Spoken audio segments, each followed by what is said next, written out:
A la one, a la two, a la three.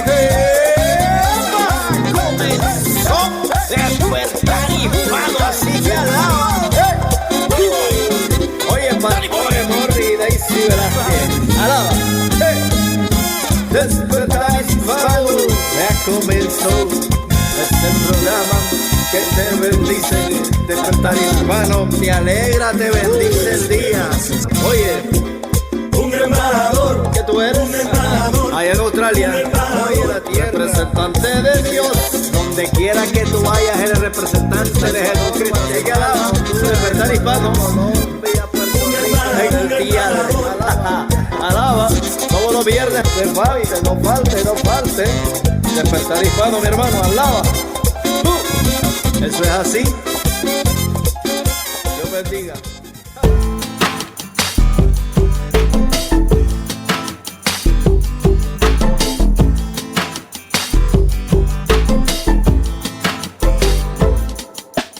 Bienvenidos a su podcast favorito, Despertar Hispano. Soy Daisy Velázquez y es un placer enorme acompañarlos hoy en este día, historia de la iglesia, un viaje que nos conectará con nuestras raíces cristianas.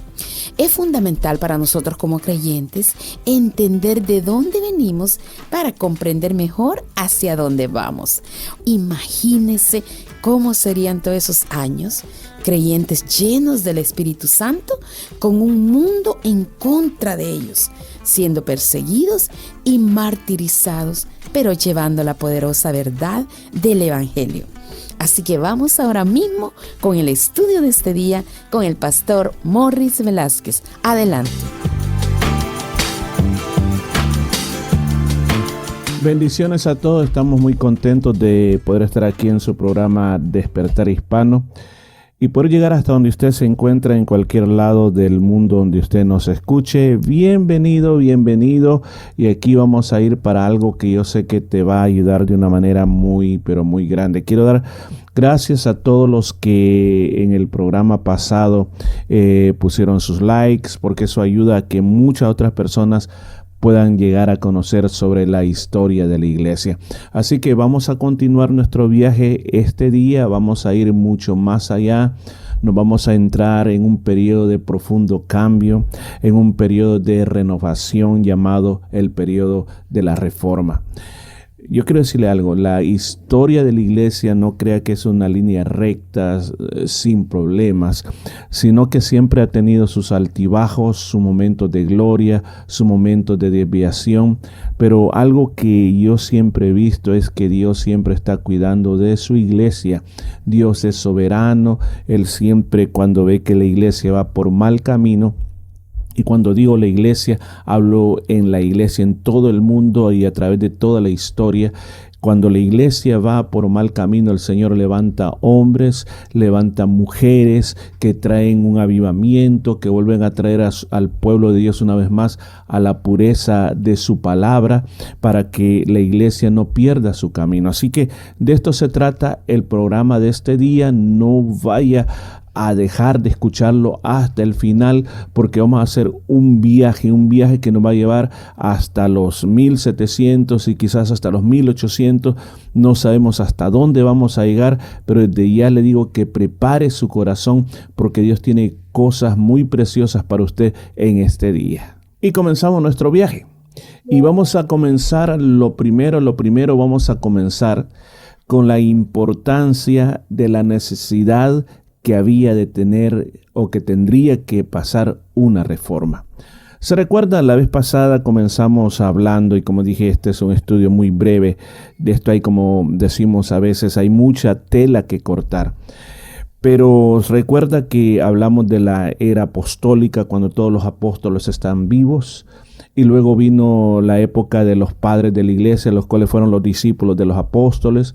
Después los otros los llamamos los padres niceos o del concilio de Nicea también, pero la historia sigue. Y ahora nos vamos a ir a lo que se conoce como la Edad Media. Mire, en la iglesia cristiana siempre han habido periodos de gran espiritualidad. La iglesia, especialmente esa época oscura o de la Edad Media, acumuló muchos problemas. comenzó a perder la marca, se apartó de las doctrinas originales. Comenzaron a la iglesia, después de ser una iglesia, escucha esto es bien importante que yo lo aclare, no lo mencioné anteriormente. La iglesia apostólica, la iglesia de los primeros padres de la iglesia, hasta antes de que el famoso emperador Constantino tomara la iglesia como parte del Estado, era una iglesia independiente.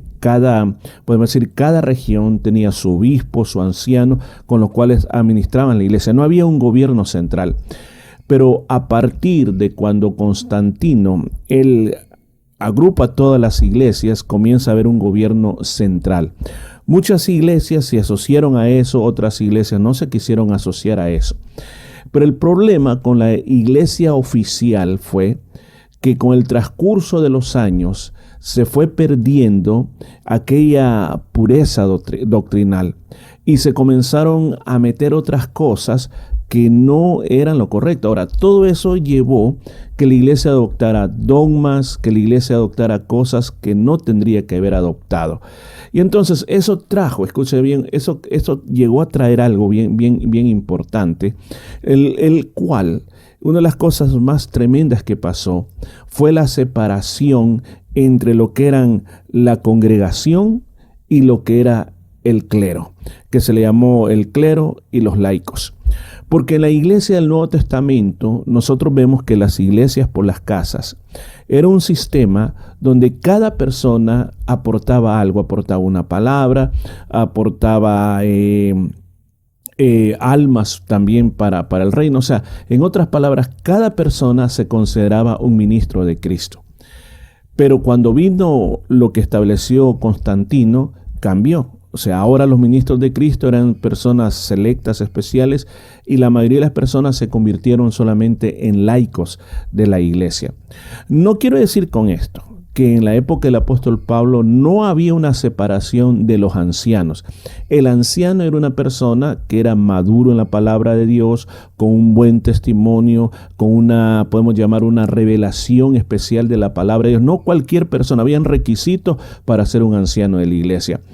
Pero a pesar de todo eso, no había sucedido lo que sucedió aproximadamente después del año 300. O sea, con el transcurso del tiempo comenzaron habiendo grandes separaciones, la iglesia católica romana apostólica, la iglesia ortodoxa también, y de otros grupos que también todos esos grupos se dividieron entre sí mismos porque no estaban de acuerdo en la forma como las grandes iglesias oficiales llevaban a cargo o estaban haciendo las doctrinas, o podemos llamar no solo doctrinas, sino que los dogmas que estaban estableciendo.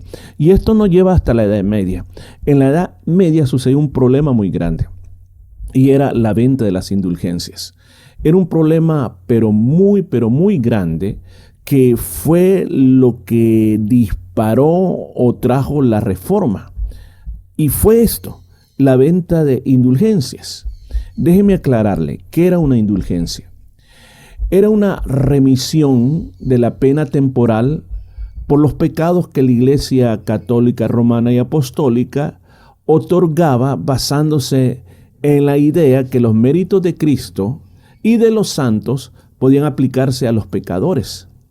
El problema luego vino en que, en lugar de ser un acto de gracia acompañado de arrepentimiento, se convirtió en medio para recaudar fondos, prometiendo la reducción del tiempo de la persona en el purgatorio, que incluía ya a familiares ya fallecidos. O sea, en otras palabras, te lo explico mejor para que no suene tan técnico.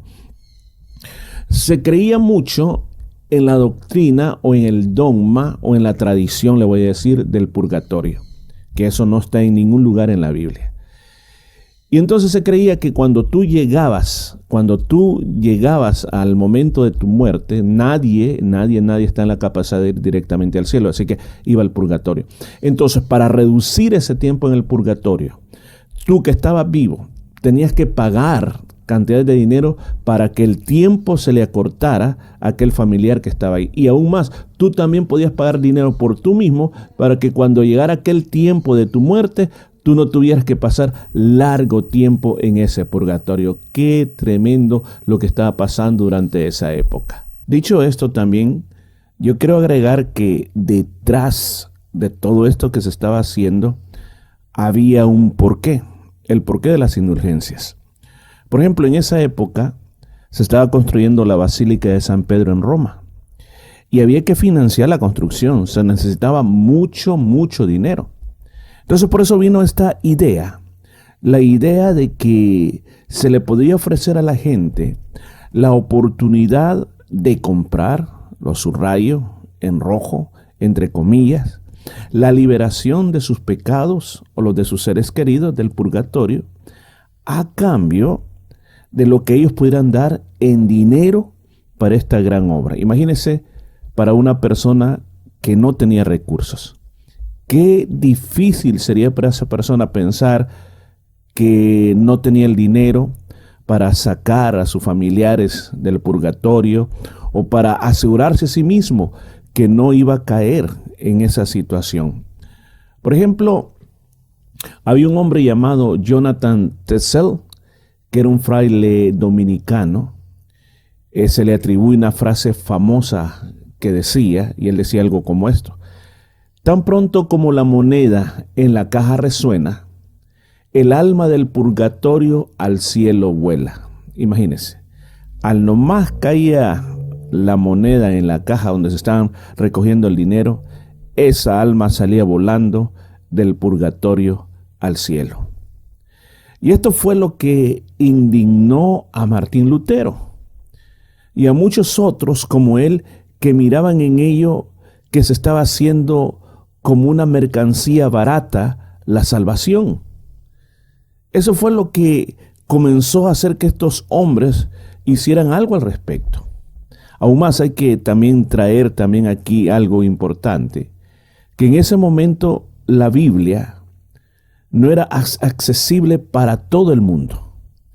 La Biblia, como dijimos la vez pasada, sí estaba la Vulgata en latín, y no todo el mundo podía leerla, el pueblo no podía leerla.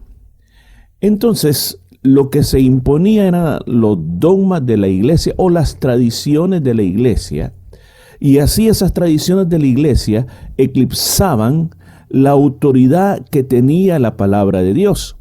O sea que, en otras palabras, le daba el poder a todos los hombres del clero de la iglesia para que ellos pudieran gobernar a la gente de la manera que ellos querían y poner miedo sobre ellos.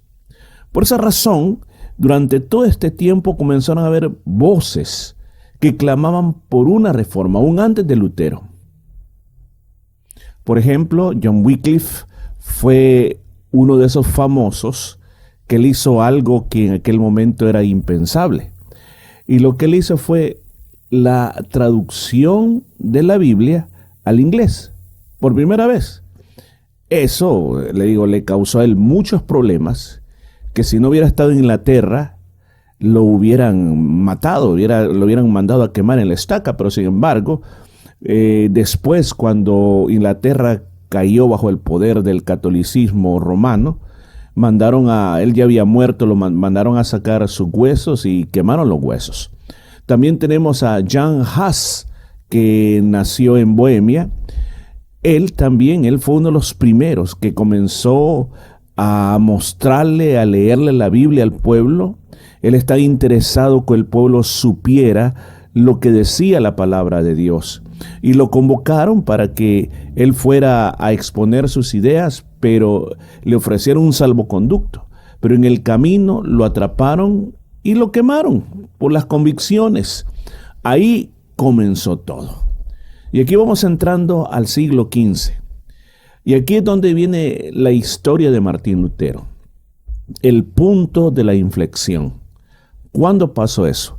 El 31 de octubre de 1517.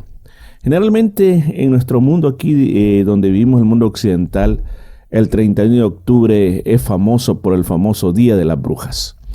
Pero en realidad yo siempre le digo a la iglesia cristiana de que ese es un día bien importante porque se conoce como el Día de la Reforma, otros le llaman como el Día de la Biblia. Porque ese fue el día que llamémosle Martín Lutero, era un sacerdote católico romano. Pero al ver todo lo que estaba pasando, y aún más, como le digo, es tan corto el tiempo que tengo aquí, él fue a Roma y vio muchas cosas. Entonces, él viene y en un momento, y este día especialmente, el día 31 de octubre de 1517, él clava sus 95 tesis en la catedral que él administraba, Wittenberg, en Alemania. En ese lugar, él pone esas 95 tesis para que todo el mundo pueda ver, pueda abrir sus ojos, para que todo el mundo pueda salir de esa oscuridad que estaba en ese momento la iglesia. Escuche bien, él no quería causar una división, sino quería un debate teológico. ¿Para qué? Para que hubiera una reforma. No tenemos tiempo para hablar de las 95 tesis, pero yo solo le voy a leer 3. La tesis número 21 dice: por consiguiente, yerran aquellos predicadores de indulgencias que afirman que el hombre es absuelto de toda pena y salvado por las indulgencias del Papa. Directamente en esta tesis él estaba atacando algo que era tan común, que era la venta de indulgencias. En la tesis número 36, cualquier cristiano verdaderamente arrepentido tiene derecho a la plena remisión de la culpa y de la pena, aún según una carta de indulgencias. En esta, él está enfatizando el arrepentimiento y la fe sobre las indulgencias. La tesis 62 dice: el verdadero tesoro de la iglesia es el sacrosanto evangelio de la gloria y la gracia de Dios. ¿Qué es lo que está diciendo esto? Él está redireccionando la atención de las indulgencias a la centralidad del evangelio. Ahora, una de las cosas que él pone como base muy importante para la reforma es algo que es conocido como los solas de la reforma. Repito, los solas de la reforma. ¿Cuáles son? Yo se la leo. La primera, sola escritura. ¿Qué quiere decir eso? Eso dice así: la escritura, solo la escritura es la autoridad final en la materia de fe y práctica, no la tradición ni los concilios. O sea, en otras palabras, eso hasta hoy en día lo tenemos. Si no está en la Biblia, no lo tenemos que seguir. Si está en la Biblia, lo tenemos que seguir y obedecer. La segunda es sola gratia. ¿Qué quiere decir? Es solo por gracia somos salvos, no por obras ni por méritos humanos. Es algo que nosotros creemos. La tercera es sola fide. ¿Qué era sola fide? Solo por fe en Cristo Jesús somos justificados, no por observancia de ritos o sacramentos. La siguiente es solus Christus. Solo Cristo es el único mediador entre Dios y los hombres. No hay otro camino de salvación. Y la última, soli Deo gloria. Quiere decir, solo a Dios sea la gloria por todo. ¿No cree que es tremendo esta reforma que pasó? Luego, vamos más adelante. Vinieron muchas más reformas posteriormente. Después del protestantismo, pasó el tiempo y comenzaron a venir, por ejemplo, la reforma de Ulrico Zwinglio en Suiza. El enfoque de él era la simplicidad de la adoración, y lo que él proponía era eliminar todo aquello que no estuviera explícitamente ordenado en las Escrituras para el culto, o sea, cómo íbamos a adorar al Señor. Ahora, esto incluyó la abolición de las imágenes, los altares, el uso de órganos y música coral compleja, el canto congregacional sin instrumentos, la reducción de la liturgia a la predicación de la palabra, la oración y la celebración sencilla de la cena del Señor, que en ese momento se creía, y como actualmente cree la Iglesia Romana Católica, de que el pan se transforma verdaderamente en la carne de Cristo y el vino se transforma literalmente en la sangre de Cristo. Entonces, con esta reforma simplemente se vio que la cena del Señor era un memorial, no como la presencia real de Cristo en el pan y el vino, sino como algo simbólico que nos recordaba ese momento de la muerte del Señor. El objetivo de Ulrico Zwinglio era purificar la adoración de aquellos elementos que él consideraba que eran puras cosas humanas, y que la iglesia volviera a la práctica de la era apostólica. Yo creo que fue muy bueno lo que él comenzó a introducir. Podemos hablar de Juan Calvino en Ginebra, que él comenzó a desarrollar una teología sistemática con sus famosas obras La institución de la religión cristiana, que influyó profundamente en el protestantismo. O sea, hay cosas de Calvino que podríamos hablar, en las cuales no estamos de acuerdo, pero hoy no es el tiempo, pero sí también puso cosas muy positivas. Luego también vino la reforma radical de los anabaptistas. Este grupo surgió en paralelo a los reformadores principales, pero sus convicciones eran aún más radical. Le llamaron los anabaptistas porque ese nombre lo que significaba era rebautizadores, o los que bautizan de nuevo, porque ellos trajeron un punto bien importante que por muchos años, por cientos de años, se había dejado a un lado. Ellos rechazaban el bautismo de los niños, que se practicaba, escuchen, se practicaba en la Iglesia Católica Romana. Lo practicaban los reformadores, lo practicaban los luteranos, lo practicaban los calvinistas. Ellos dijeron, no, el bautismo, dijeron, tiene que ser un acto voluntario de fe. La persona tiene que saber lo que está haciendo. Esto es para las personas que se arrepienten, es para un creyente adulto que tiene uso de razón. Por lo tanto, si tú te bautizaste como niño, decía, y has creído en el Señor, te has arrepentido de pecados, te tienes que bautizar ahora mismo. Ahora, surge la pregunta, ¿los anabaptistas son los mismos bautistas de hoy en día? La respuesta es no directamente, pero de alguna forma fueron los antecesores espirituales. Los bautistas modernos comparten la creencia en el bautismo de los creyentes por inmersión, la separación de iglesia y Estado, la autonomía de las iglesias locales. Sin embargo, no hay una línea histórica ininterrumpida que digan que ellos son los herederos ahora. Los anabaptistas originalmente eran un grupo muy diversos y algunos de ellos tenían creencias que hoy no serían consideradas creencias ortodoxas. Así que el movimiento bautista surge más tarde en Inglaterra y tuvo influencias como los anabaptistas, como los puritanos, los congregacionalistas. Así que, aunque no son idénticos, los anabaptistas sentaron importantes precedentes para muchas de las convicciones que tienen las iglesias bautistas hoy en día. Ahora, el impacto de todo eso trajo en Europa una división religiosa.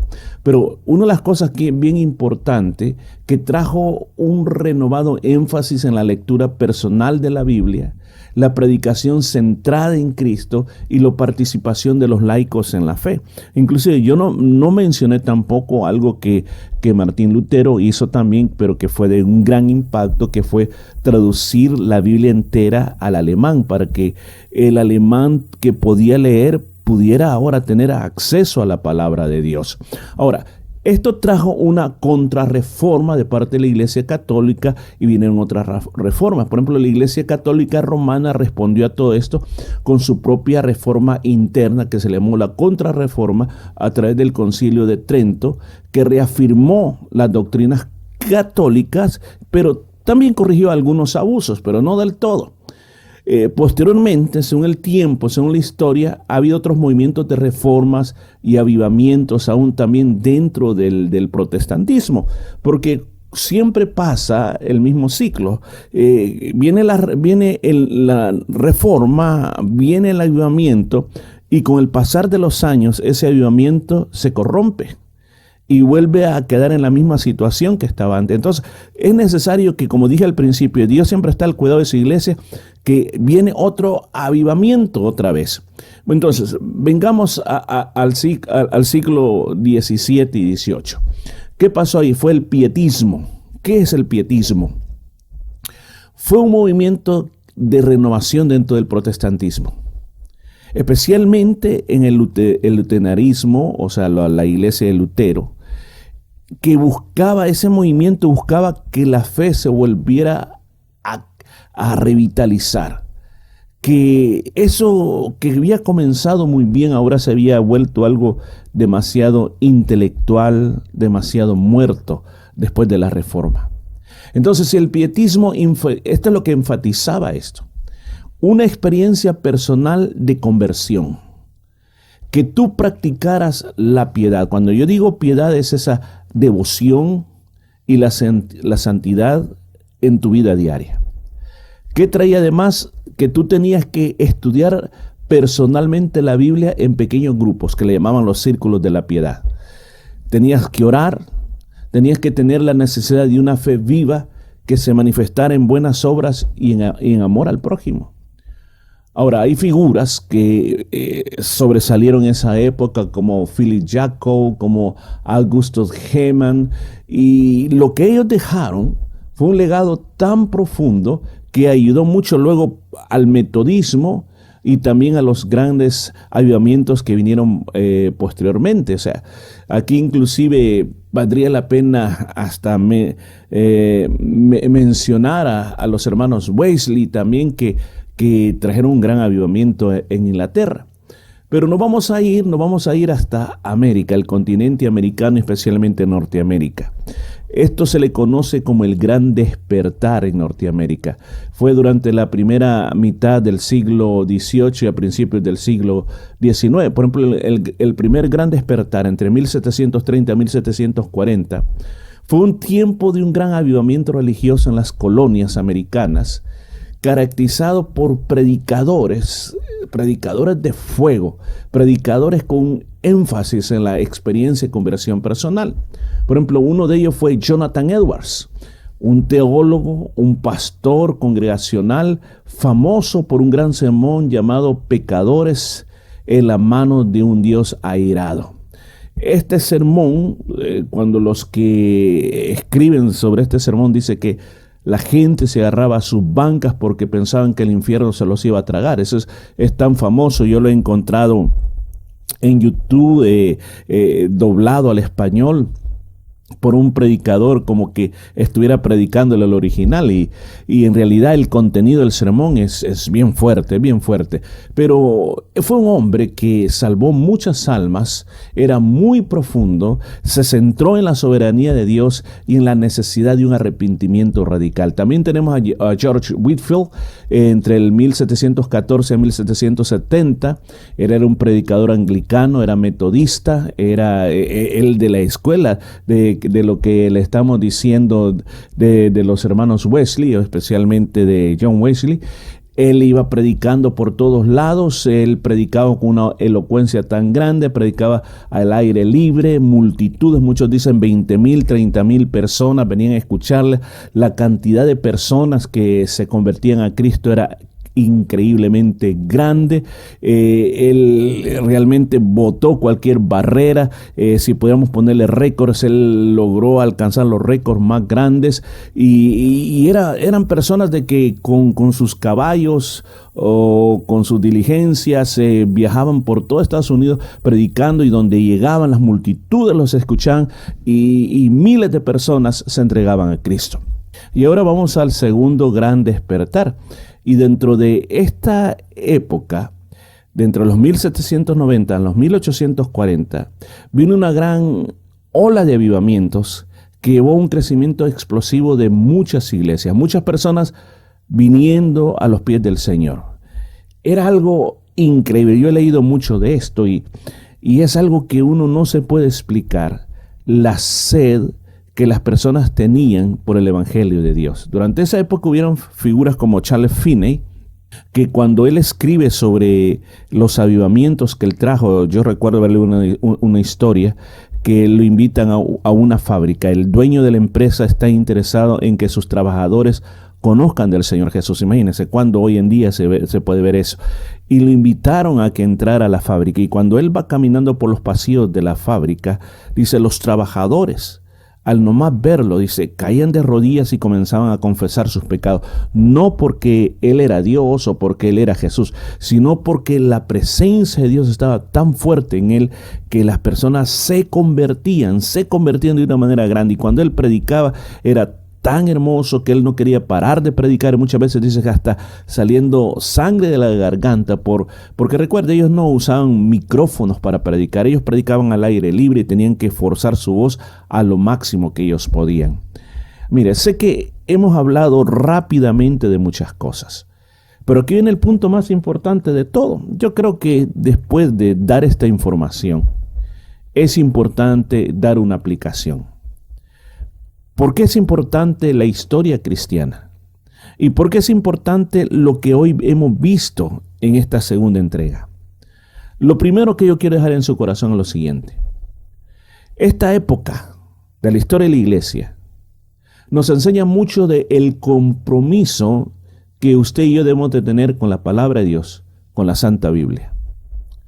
La reforma fue ante todo un clamor por volver a la Biblia. Yo puedo hacerle una pregunta a usted. ¿Es la palabra de Dios la autoridad final en tu vida y en tu iglesia? ¿La estás leyendo? ¿La estás estudiando? ¿Meditas sobre lo que estás leyendo? ¿Lo aplicas en tu Biblia diariamente? O sea, nosotros podemos leer, pero uno puede leerlo rápido, pero hay que pensar en lo que hemos leído, hay que pensar cómo lo vamos a aplicar a nuestra vida, cómo lo vamos a utilizar. Nuestra fe no puede estar basada en tradiciones que hemos escuchado, en historias que algún pastor o que algún sacerdote nos esté diciendo a nosotros. Tampoco tiene que estar basado en lo que usted siente, sino tiene que estar basado en lo que Dios te ha dicho en su palabra. O sea, eso es bien importante, que hoy en día nosotros podamos promover la necesidad de volver a la palabra de Dios. No podemos vivir la vida ignorando lo que dicen las Escrituras.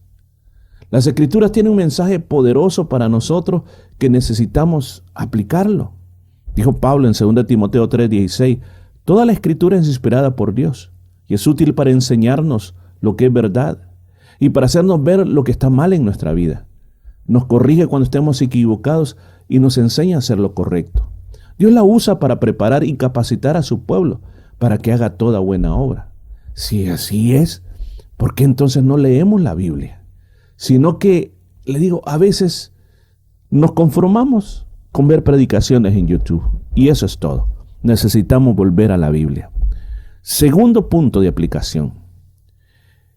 Esto me ha enseñado a mí que la gracia y la fe son puntos centrales en la vida cristiana.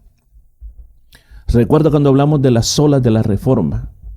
Eso nos estaba recordando que nuestra salvación es un don inmerecido de Dios, recibido por la fe solamente a través de Cristo. Pregunta para usted. ¿Está usted descansando verdaderamente en la obra terminada de Cristo o estamos añadiendo nuevas obras para ayudar a nuestra salvación?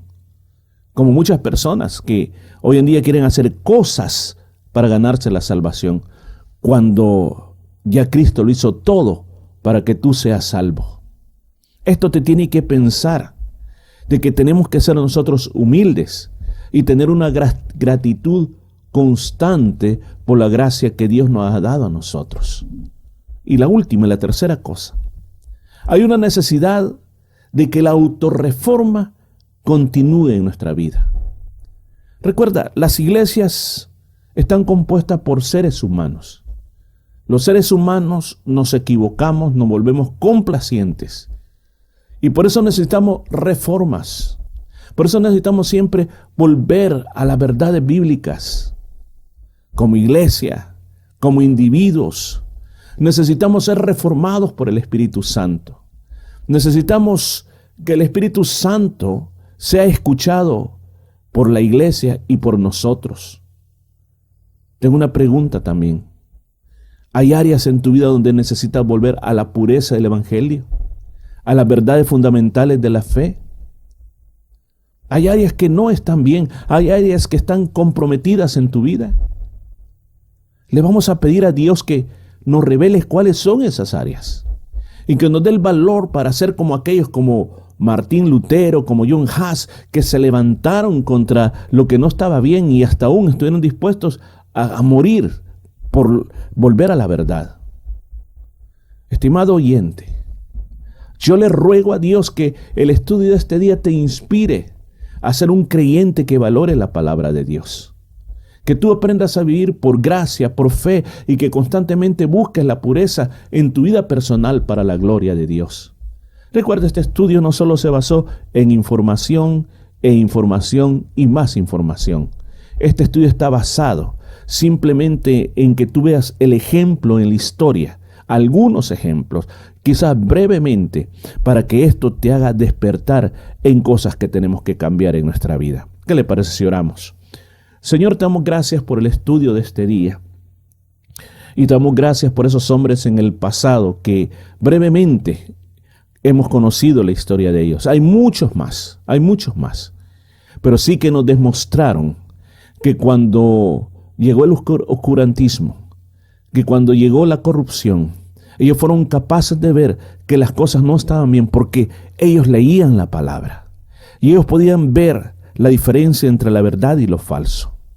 Señor, yo te pido que nos ayudes, que como iglesia y como individuos nos ayudes a que no caigamos en esa complacencia, sino que abramos nuestros ojos y nos levantemos con fuerza, Señor, para hacer cambios en nuestra vida, cambios, Señor, que puedan traer algo nuevo, cambios, Señor, que puedan traer reformas personales para que vivamos como tú dices y de acuerdo a lo que dice la Escritura.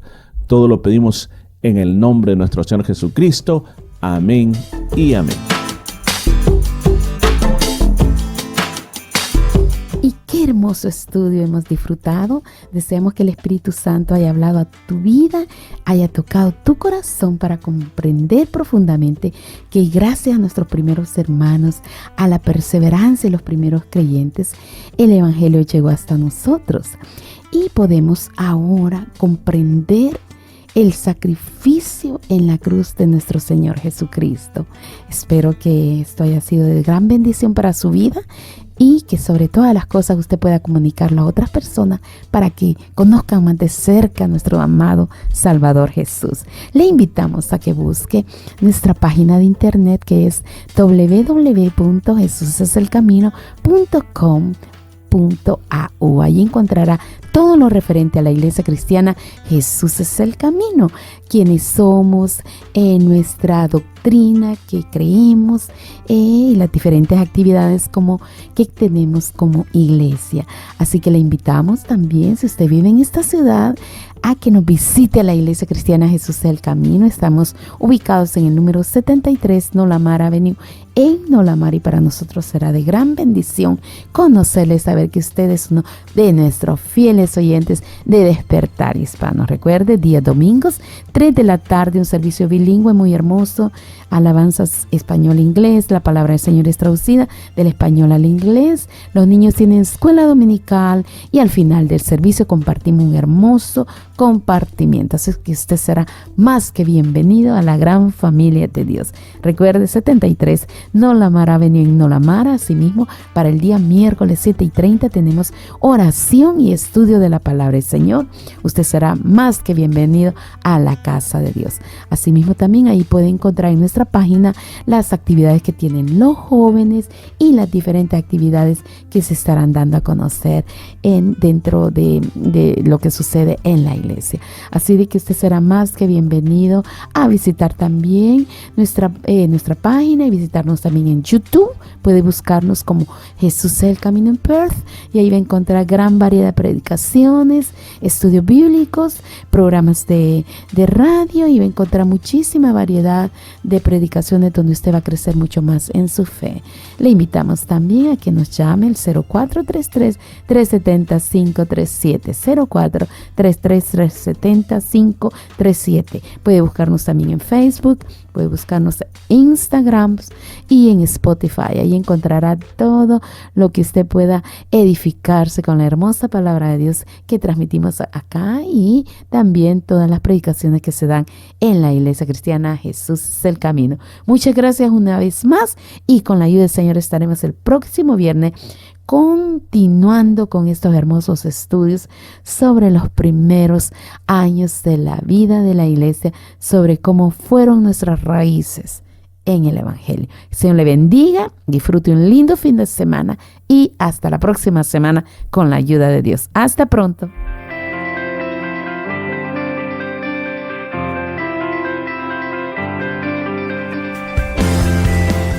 La Iglesia Cristiana Jesús es el Camino presentó su programa Despertar Hispano. Gracias por su sintonía y recuerde que Dios quiere traer un despertar espiritual en su vida. Hasta la próxima semana.